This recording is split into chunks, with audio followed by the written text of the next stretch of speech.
Hey, I'm Kenneth Wajda. I'm a professional photographer here in Colorado. Welcome to another one of my food photography talks.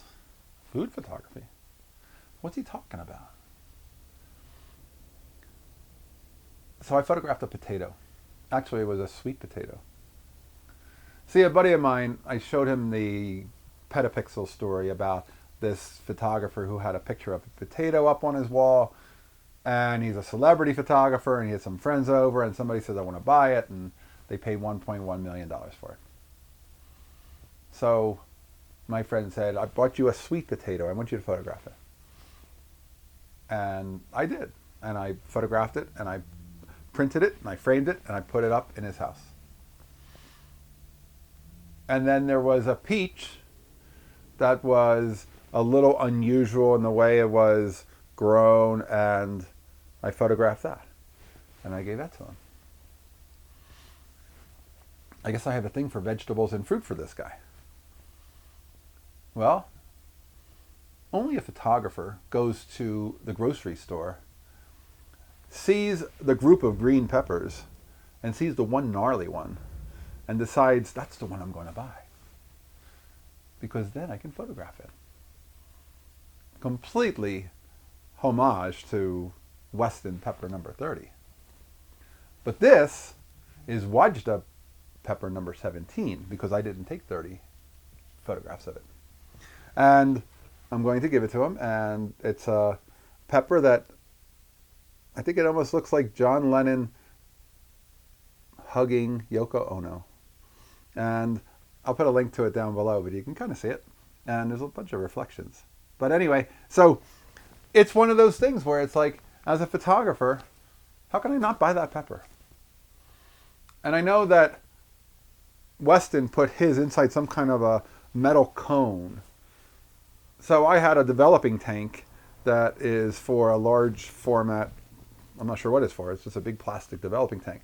So I put it in there. I turned off all the lights in the house, and I just used a little bit of daylight because I know he used a really long exposure. And it was something like a 2-minute exposure. Stopped way down because I wanted everything in focus. And I have a pepper photo. And I'm going to gift it to him this weekend because it was his birthday last week. And he has a collection of my other fruits and vegetables. So if ever you're looking for something to photograph, sometimes the most ordinary things could be interesting. If I can find that sweet potato photo, I'll put that down in the show notes, a link. If I can find the peach, which I bet I can, I'll put that in the link. And then I'll definitely put the pepper number 17, Wajda pepper number 17. So there is a wealth of things to photograph, and sometimes things come to us. Just like when I photograph out in the world and I photograph street, people say, when do you go out to photograph street? I go, I don't.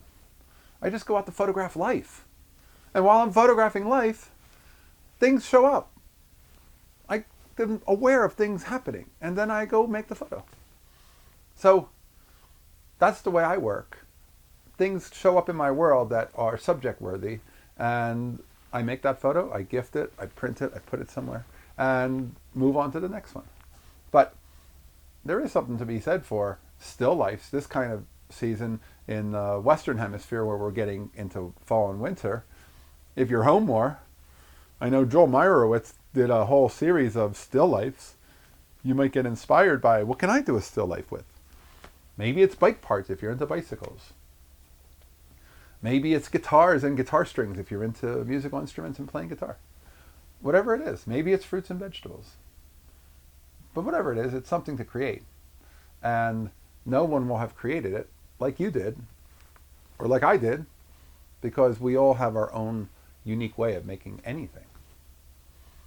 All right, that's today's photography talk. If you're enjoying these, hit the subscribe button. If you can support, hit the Patreon. I'll be back next week. We'll be talking more photography. As always, here's the good light.